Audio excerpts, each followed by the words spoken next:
So title தம்ப்நெயில்லாம் பார்த்துருப்பீங்க. நம்ம வந்து இப்போ வந்து கோவாவுக்கு தான் போயிட்டுருக்கோம் சென்னையிலேருந்து.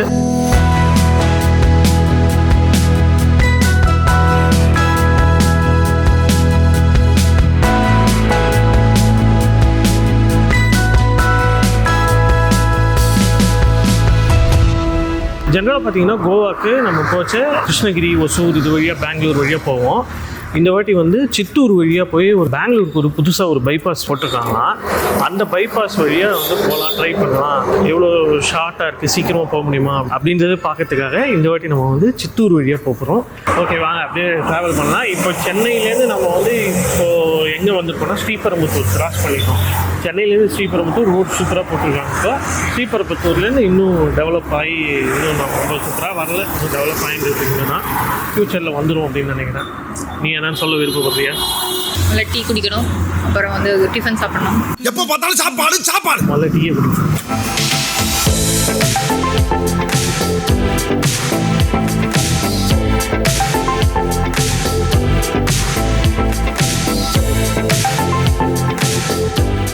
சென்னையிலேருந்து ஆல்மோஸ்ட் ஒரு 4:45 மார்னிங் கிளம்பினோம். டைம் வந்து இப்போ வந்து 6:30 ஆயிடுச்சு. 1.5 hours ஆயிடுச்சு நம்ம ஸ்ரீபெரும்புத்தூர் வரத்துக்கு. சென்னைக்குள்ளே டிராஃபிக் ஜாம் ரொம்ப அதிகமாக இருந்தது. மார்னிங் 5 மணிக்கே பயங்கரமாக இருந்தது, ஏன்னா இந்த மெட்ரோ கன்ஸ்ட்ரக்ஷன்னால. அதுக்கப்புறமா இங்கெல்லாம் பரவாயில்ல, ஓரளவுக்கு ஒரு சின்ன ஒரு ஹால்ட் பிரேக் போட்டுட்டு அதுக்கப்புறமா நம்ம வந்து கண்டினியூ பண்ணுறோம் நம்ம ஜேர்னியை. காஃபி நல்லா இருக்கா? டீ சூப்பராக இருக்குது. நீங்கள் இந்த சைடு வந்தீங்கன்னா இந்த ஹோட்டலில் டீ சாப்பிடுங்க, நல்லா இருக்குது.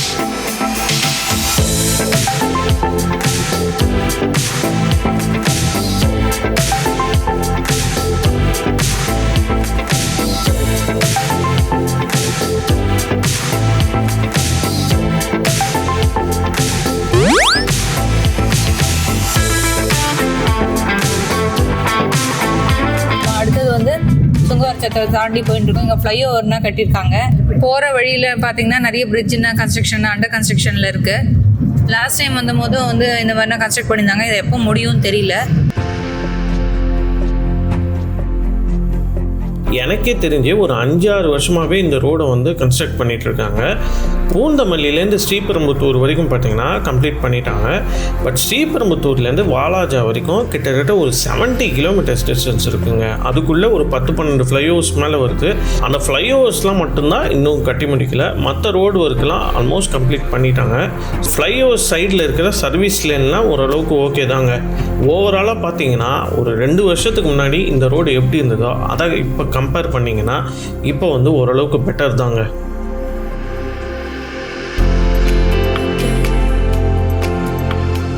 இப்போ டைம் வந்து 7:30 ஆச்சு. நம்ம வந்து வாலாஜா கிராஸ் பண்ணிட்டோம்.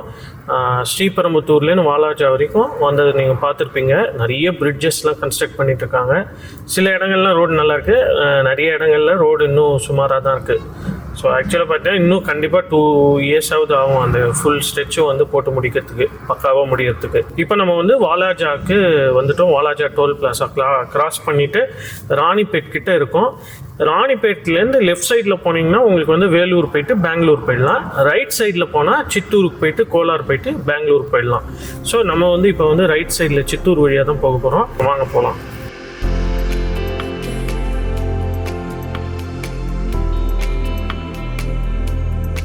இப்போ நம்ம வந்து ராணிப்பேட் டவுனுக்குள்ளே தான் என்டர் ஆகிட்டு இருக்கோம். ஃப்ளைஓவருக்கு மேலே போனீங்கன்னா வெள்ளூர் வரும். அப்படியே கிருஷ்ணகிரி பிடிச்சி நம்ம வந்து பெங்களூர் போகலாம். உங்களுக்கு தெரிஞ்சிருக்கும்னு நினைக்கிறேன், கோவா போகிறதுக்கு நம்ம எப்படி போனாலும் பெங்களூர் போயிட்டு தான் போகணும். சென்னை டு பெங்களூர் ட்ரெடிஷ்னலாக 3 ரூட் இருக்குங்க. ஒன்று வந்து பார்த்திங்கன்னா எல்லாருக்கும் தெரிஞ்ச கிருஷ்ணகிரி ரூட்டு, வேலூர், கிருஷ்ணகிரி, ஒசூர் இது வழியாக போய் பெங்களூர் போகிறது. 2வது ரூட் பார்த்திங்கன்னா சித்தூர் வழியாக முல்பாகல், கோலார், ஹோஸ்கோட் அப்படியே வந்து பெங்களூர் ரீச் ஆகிடும். இதை தவிர்த்து 3வது ஒரு ரூட் இருக்குங்க. நிறைய பேருக்கு அது தெரிஞ்சிருக்காது. அதாவது KGF வழியாக இன்னொரு ரூட்டும் இருக்குங்க. ரொம்ப லீஸ்ட் யூஸ்டு ரூட்டு தான், அது நிறைய பேர் போக மாட்டாங்க அந்த வழியாக. இதுக்கு மேலே இப்போ வந்து ஒரு 4th ரூட்டும் வந்து டெவலப் பண்ணிட்டு இருக்காங்க. அதுதான் சென்னை பெங்களூர் எக்ஸ்பிரஸ்வே. இது வந்து ஆக்சஸ் கண்ட்ரோல்டு எக்ஸ்பிரஸ்வே. சென்னையில் நீங்கள் ஸ்டார்ட் பண்ணிங்கன்னா பெங்களூர் ரீச் ஆகிற வரைக்கும் ஒரு 4-5 என்ட்ரி எக்ஸிட் தான் இருக்கும் இந்த ரோட்டில். இன்னும் ஒரு 6 monthsக்குள்ளே இந்த ரோடை வந்து கம்ப்ளீட் பண்ணிடுவாங்க அப்படின்னு சொல்கிறாங்க. இப்போ நம்ம தலைக்கு மேலே ஒரு ஃப்ளைஓவர் போகுது பார்த்தீங்களா, அந்த ஃப்ளைஓவர் கூட சென்னை பெங்களூர் எக்ஸ்பிரஸ்வேவோட ஃப்ளைஓவர் தான். மெயினாக பார்த்தீங்கன்னா இந்த வீடியோவில் நம்ம சித்தூர் வழியாக போகிற ரூட்டு எப்படி இருக்குது அப்படின்றது தான் பார்க்க போகிறோம். அதோடைய டீட்டெயில்ஸ்லாம் தெரிஞ்சுக்க போகிறோம்.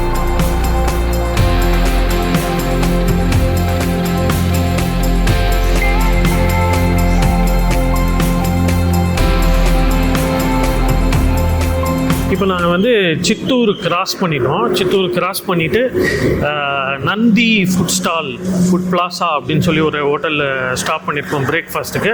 டைம் வந்து பார்த்திங்கன்னா இப்போ வந்து அரௌண்ட் ஒரு 8:45 ஆச்சு. நமக்கு வந்து வாலாஜாவில் 7:30 அந்த டைமில் நம்ம ஸ்டார்ட் பண்ணோம் வாலாஜாவில். அதுக்கப்புறமா அந்த ரோடு வழியாக வந்தோம். ரோடெலாம் பார்த்திங்கன்னா இப்போ தான் கன்ஸ்ட்ரக்ஷன் போயிட்டு இருக்குது. மோஸ்ட் பார்ட் பார்த்திங்கன்னா 2 லேன் ரோடாக தான் இருக்குது. 4 லேன் இன்னும் கன்வெர்ட்டே பண்ணல. நிறைய டைவர்ஷன்ஸ்லாம் இருக்குது. ஆல்மோஸ்ட் சென்னையிலேருந்து கிளம்பினதுலேருந்து சித்தூர் வரைக்கும் பார்த்திங்கன்னா உங்களுக்கு வந்து நிறைய டைவர்ஷன்ஸ் தான். ரோடு கன்ஸ்ட்ரக்ஷன் நிறைய நடந்துகிட்ருக்கு. ஆல்மோஸ்ட் 4 hours கிட்ட ஆகிடுச்சு எங்களுக்கு இங்கே வந்து ரீச் ஆகிறதுக்கு. 4:45க்கு நம்ம சென்னை வீட்டிலேருந்து அடையார்லேருந்து கிளம்பினோம். இப்போ டைம் வந்து 8:45, 4 hours ஆகிடுச்சு. நம்ம இன்றைக்கி ஃபஸ்ட் டே வந்து கோவா நம்ம ஃபுல்லாக ரீச் பண்ண முடியாது. அதனால் நடுவில் ஒரு இடத்துல ஸ்டாப் பண்ணலாம் அப்படின்னு தான் பிளான் பண்ணியிருக்கோம். மோஸ்ட்லி ஹூப்ளி அப்படின்ற இடத்துல தான் நம்ம வந்து ஸ்டாப் பண்ணணும் அப்படின்ற மாதிரி ஒரு ஐடியாவில் இருக்கும். ஹூப்ளி போய் ரீச் ஆகிறதுக்கே மினிமம் வந்து ஒரு 5 o'clock ஆகிடும். இதுக்கப்புறமா ரோட் கண்டிஷன்ஸ்லாம் பார்த்திங்கன்னா ஹூப்ளி வரைக்குமே ரோட் சூப்பராக இருக்கும். எல்லாமே 4 lane 6 lane தான் இருக்கும்.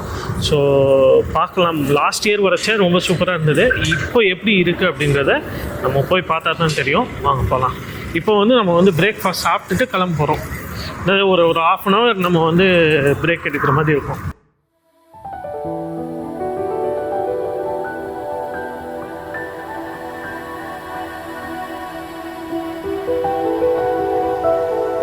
இந்த ஹோட்டலில் ஒரு சின்ன அட்ராக்ஷன் என்னன்னா இந்த பொம்மை கடை தாங்க. மரத்தினால செஞ்ச பொம்மை, அப்புறம் போர்சிலின் ஐட்டம்ஸ், இது எல்லாமே விற்கிறாங்க.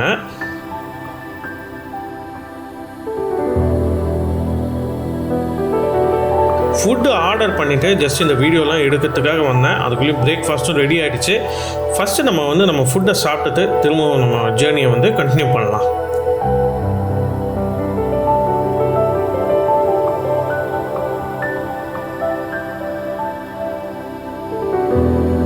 பூரிக்கு ஏன் பூரின்னு பேர் வந்து சொல்லுங்க பார்க்கலாம். பூரிச்சிருக்கனால அது பேர் பூரி. இதெல்லாம் ஒரு காரணம்.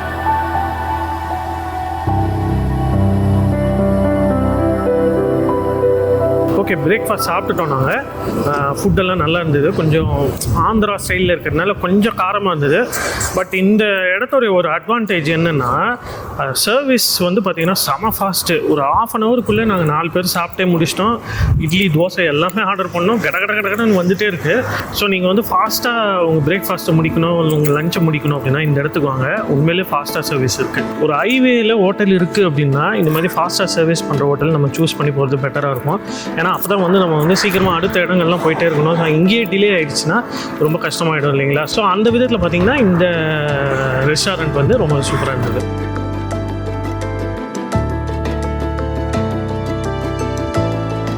சித்தூர்லேருந்து பெங்களூர் ரோடை பற்றி நம்ம வந்து சொல்லணும் அப்படின்னா இது வந்து ஃபுல்லி 4 lane ரோடுங்க. ரொம்ப ட்ரெடிஷ்னலான ரூட்டு. நிறைய பேர் அந்த காலத்தில் இந்த ரோடு வழியாக தான் பெங்களூருக்கு ரீச் ஆகிருந்தாங்க. சென்னையிலேருந்து கிளம்பினீங்கன்னா 3 ஸ்டேட் கிராஸ் பண்ணி தான் நம்ம வந்து பெங்களூருக்கு ரீச் ஆகும். ஒன்று வந்து தமிழ்நாடு, நடுவில் இப்போ சித்தூர் இருக்கிறது வந்து ஆந்திரா, 3வது வந்து கர்நாடகா. இந்த ரூட் வழியாக வந்தோம்னா சித்தூருக்கு அப்புறமா பழமநேர், முல்பாகல், கோலார் இது வழியாக வந்து பெங்களூருக்கு நம்ம வந்து ரீச் ஆகிடலாம்.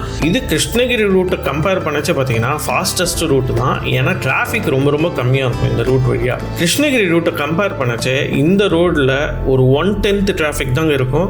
அது ஏன் அப்படின்னு பார்த்தீங்கன்னா இவ்வளோ வருஷமாக சித்தூர் ரோடு வழியாக வந்தீங்க அப்படின்னா டைரெக்டாக பெங்களூர் சிட்டிக்குள்ளே என்ட்ரு ஆகிற மாதிரி இருக்கும். பட் கிருஷ்ணகிரி ரூட் வழியாக வந்தோம்னா நமக்கு வந்து நைஸ் ரோடு இருக்குது. அதாவது நைஸ் ரோட்னா என்னென்னா அது வந்து பெங்களூரை பைபாஸ் பண்ணுற ரோடு. ஸோ பெங்களூருக்கு ஒரு பைபாஸ் இருக்குது அப்படின்றதுனால மோஸ்ட் பீப்புள் கிருஷ்ணகிரி ரூட்டை தான் ப்ரிஃபர் பண்ணுவாங்க. பட் இப்போ வந்து அந்த சிச்சுவேஷன் மாறிடுச்சு. ஏன்னா பெங்களூருக்கு சேட்டிலைட் டவுன் ரிங் ரோடு அப்படின்னு சொல்லி ஒரு பைபாஸ் டெவலப் பண்ணியிருக்காங்க. அது வந்து சித்தூர் ரோடுக்கும் தும்கூர் ரோடுக்கும் ஒரு கனெக்டிவிட்டி கொடுக்குதுங்க. சித்தூர் ரோடு எண்ட் ஆகிற ஹோஸ்கோட்டில் தான் இந்த STRR இப்போ ஸ்டார்ட் ஆகுது. தேவனஹள்ளி பெங்களூர் ஏர்போர்ட் வழியாக தும்கூர் ஹைவே போய் ரீச் ஆகிடும். அதுக்கப்புறமா அங்கேருந்து நம்ம வந்து கோவா, பூனே, பாம்பே இந்த இடத்துக்குலாம் போய்க்கலாம். இந்த ரோடு பற்றி ஸ்பெசிஃபிக்காக நம்ம வந்து பார்க்கணும் அப்படின்னா டோட்டல் டிஸ்டன்ஸ் பார்த்தீங்கன்னா ஒரு 80 kilometers டிஸ்டன்ஸ். இந்த ரோட்டில் ஓட்டதே பார்த்தீங்கன்னா செம்ம எக்ஸ்பீரியன்ஸுங்க. கான்ஸ்டண்ட்டாக நம்ம வந்து 80 km ஸ்பீட்லேயே போகலாங்க. ஒரு 1-1.25 மணி நேரத்துக்குள்ளவே வந்து ஒரு எண்டுலேருந்து இன்னொரு எண்டுக்கு நம்ம போய் ரீச் ஆகிடலாம். சிம்பிளாக சொல்லணும்னா ABCயில் BCயை நம்ம டச்சே பண்ண வேணாம். இது கார் டிரைவிங் தெரிஞ்சவங்களுக்கு கண்டிப்பாக தெரிஞ்சிருக்கும். ABCனா என்னென்னு: ஆக்சிலேட்டர், பிரேக்கு, கிளச்சு. பிரேக்கையும் கிளச்சையும் நீங்கள் வந்து டச் பண்ணாமே போகலாம், ஆக்சிலேட்டர் மட்டும் யூஸ் பண்ணால் போதும் இந்த ரோடு ஃபுல்லுமே. அந்த அளவுக்கு டிராஃபிக் ரொம்ப கம்மியாக இருக்கும். அதே நேரத்தில் பார்த்தீங்கன்னா ரோடு கண்டிஷனும் ரொம்ப சூப்பராக இருக்கும்.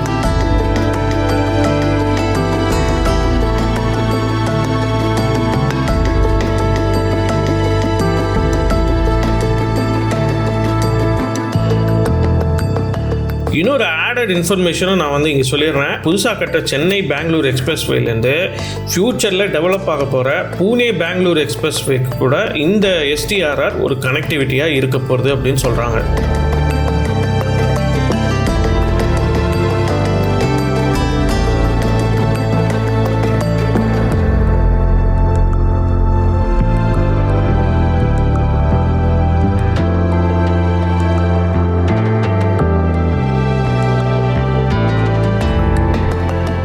இப்போ ஆல்மோஸ்ட் நம்ம வந்து ஒரு பிரேக்ஃபாஸ்ட் முடிச்சு ஒரு 9:15 9:30 அந்த டைமில் சித்தூர்லேருந்து கிளம்பினோம். இப்போ டைம் வந்து ஒரு 12:15 ஆகிடுச்சு. நம்ம வந்து பெங்களூர் STRR வழியாக பெங்களூரை வந்து கிராஸ் பண்ணிவிட்டு பெங்களூர் பூனே நேஷ்னல் ஹைவேயில் டும்கூர் கிட்ட ஒரு இடத்துல வந்து ரீச் ஆகிருக்கோம். இங்கேருந்து டும்கூர் வந்து அரௌண்ட் ஒரு 15 கிலோமீட்டர்ஸ் டிஸ்டன்ஸில் இருக்குது. ஸோ ஆல்மோஸ்ட் ஒரு 2 மணி நேரம் 45 நிமிஷத்தில் நம்ம இந்த டிஸ்டன்ஸை கவர் பண்ணியிருக்கோம். நம்ம ஃபுல் டிஸ்டன்ஸ் பார்த்தீங்கன்னா ரோடு வந்து செம்ம சூப்பராக இருந்தது. சித்தூர்லேருந்தே வந்து ரோடு வந்து பக்காவாக போட்டிருக்காங்க, 4 லேன்.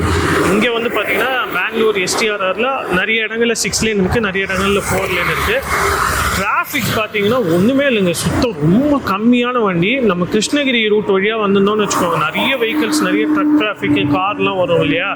இந்த ரோட்டில் பார்த்தீங்கன்னா ரொம்ப அதோட ஒரு 10% தான் இருக்குது. ரொம்ப ஸ்மூத்தாக போயிட்டோம். நாங்கள் ரொம்ப ஸ்பீட்லாம் வரல, 80 70 80 தான் வந்தோம். பட் ஸ்டில் நம்ம எங்கேயும் ஸ்டாப் பண்ணாமல் பிரேக் போடாமல் வந்ததுனால 3 ஹவர்ஸில் இந்த டிஸ்டன்ஸ் நம்ம வந்து கவர் பண்ணிட்டோம். இப்போ நெக்ஸ்ட் வந்து டும்கூர்லேருந்து நம்ம வந்து ஹூப்ளி வந்து அரௌண்ட் ஒரு 360 கிலோமீட்டர்ஸ் டிஸ்டன்ஸ் இருக்குது. ஹூப்ளிக்கு எத்தனை மணிக்கு நம்ம ரீச் ஆகிறோம் அப்படின்றத பார்க்கலாம். நெக்ஸ்ட் வந்து நம்ம வந்து லஞ்சுக்கு ஸ்டாப் பண்ணணும். எங்கே லஞ்ச் ஸ்டாப் பண்ணலாம் அப்படின்றதையும் நம்ம வந்து பார்க்கலாம். இந்த ரிங் ரோட் பாருங்களேன், எவ்வளோ காலியாக இருக்குது பாருங்கள். ரீசெண்டாக தான் இனாக்ரேட் பண்ணியிருக்காங்க, ஆல்மோஸ்ட் ஒரு 2 மந்த்ஸ்க்கு முன்னாடி தான். டோட்டல் டிஸ்டன்ஸு அரௌண்ட் ஒரு 80 கிலோமீட்டர்ஸ் கிட்ட இருக்கும். இந்த ரோடு வந்து சென்னை பெங்களூர் எக்ஸ்பிரஸ் வேல கனெக்ட் பண்ணிடுவாங்க. அந்த நம்ம ஹோஸ்கோட் அந்த ஏரியாவில் சென்னை பெங்களூர் எக்ஸ்பிரஸ் வேல கனெக்ட் ஆகிடும் இந்த ரோடு. ஃபர்தராக நமக்கு வந்து இந்த ஹொசூர் கூட ஒரு கனெக்டிவிட்டி இந்த ரோடு STRR டெவலப் பண்ணிகிட்ருக்காங்க. ஃப்யூச்சரில் நம்ம கிருஷ்ணகிரி ரோடு வழியாக வந்தாலும் இந்த ரோடை யூஸ் பண்ணி நம்ம வந்து பெங்களூரை வந்து கிராஸ் பண்ணி பைபாஸ் பண்ணி வந்துடலாம். நம்ம நைஸ் ரோடுக்கு போய் போனோம் அப்படின்னு அவசியமே இல்லை. ஹொசூர்லேருந்து கனெக்டிவிட்டி வந்துடுச்சு அப்படின்னா நீங்கள் இந்த ரோடை யூஸ் பண்ணிவிட்டு வந்துடலாம்.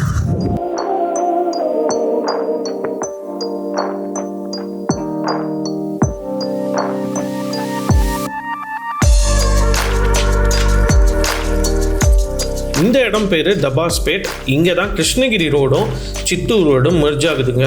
மேலே போகிற ஃப்ளைஓவர் தான் பெங்களூர் நைஸ் ரோட்லேருந்து வர ரோடுங்க. நம்ம ரைட்டில் டேர்ன் பண்ணால் டும்கூருக்கு இங்கேருந்து ஒரு 15 மினிட்ஸ்க்குள்ளே நம்ம வந்து ரீச் ஆகிடலாம். டும்கூர் சென்னையிலேருந்து அரௌண்ட் ஒரு 400 கிலோமீட்டர்ஸ் டிஸ்டன்ஸில் இருக்குது. டும்கூருக்கு அரௌண்ட் ஒரு 12:45க்கு நம்ம வந்து ரீச் ஆகிட்டோம். சென்னையிலேருந்து நம்ம டும்கூருக்கு ரீச் ஆகிறதுக்கு எக்ஸாக்டாக பார்த்தீங்கன்னா 8 ஹவர்ஸ் ஆயிடுச்சுங்க. இல்லை மேக்ஸிமம் டைமே பார்த்தீங்கன்னா சித்தூர் வரைக்கும் 4 ஹவர்ஸ் ஆயிடுச்சு. சித்தூர்லேருந்து டும்கூர் வந்து அரௌண்ட் ஒரு 3 ஹவர்ஸ் ஆயிடுச்சு. நடுவில் ஒரு 1 ஹவர் வந்து நம்ம பிரேக்ஃபாஸ்ட்காக ஸ்டாப் பண்ணியிருந்தோம். ஸோ டோட்டலாக டிரைவிங் டைம் பார்த்தீங்கன்னா 7 ஹவர்ஸ்க்குள்ளே நம்ம வந்து டும்கூருக்கு ரீச் ஆகிட்டோம். சென்னை டு கோவா ட்ராவல் வீடியோவில் பார்ட் 1 வீடியோ தான் நம்ம இது வரைக்கும் பார்த்துருக்கோம். சென்னையிலேருந்து டும்கூர் வரைக்கும் எப்படி ரீச் ஆனோம் அப்படின்றத பற்றி பார்த்தோம். அண்ட் பெங்களூரை பைபாஸ் பண்ணுறதுக்கு புதுசாக ரிங் ரோட் கட்டியிருக்காங்க, அது வழியாக நம்ம வந்து எப்படி வந்தோம் அப்படின்றத பார்த்தோம். ஓகே, நெக்ஸ்ட் வீடியோ பார்ட் 2 வீடியோவில் என்ன பார்க்க போகிறோம் அப்படின்னா the rest of the journey தான். டும்கூர்லேருந்து நம்ம வந்து கோவாக்கு எப்படி ரீச் ஆகிறோம் அப்படின்றத பற்றி தான் பார்க்க போகிறோம். எந்த ரூட் எடுத்து போனோம், ரோட் கண்டிஷன்ஸ்லாம் எப்படி இருந்தது, நம்ம எங்கே ஸ்டே பண்ணோம், அந்த ஃபுட்டு ஃபியூவல் எவ்வளோ எக்ஸ்பென்ஸ் ஆச்சு, எல்லாத்த பற்றி கம்ப்ளீட் டீட்டெயில்ஸ் நெக்ஸ்ட் வீடியோவில் நம்ம வந்து பார்க்கலாம். போகிற வழியில் நாங்கள் கோவா போலீஸ் கிட்ட வேற மாட்டியிருந்தோம், அது என்ன பஞ்சாயத்து அப்படின்றத பற்றியும் நெக்ஸ்ட் வீடியோவில் நம்ம வந்து பார்க்கலாம். ஓகே, உங்களுக்கு இந்த வீடியோ பிடிச்சிருந்ததுன்னா லைக் பண்ணுங்கள், கமெண்ட் பண்ணுங்கள், ஷேர் பண்ணுங்கள், மறக்காம நம்ம சேனலை வந்து சப்ஸ்கிரைப் பண்ணுங்கள். அடுத்த வீடியோவில் நம்ம வந்து சந்திக்கலாம்.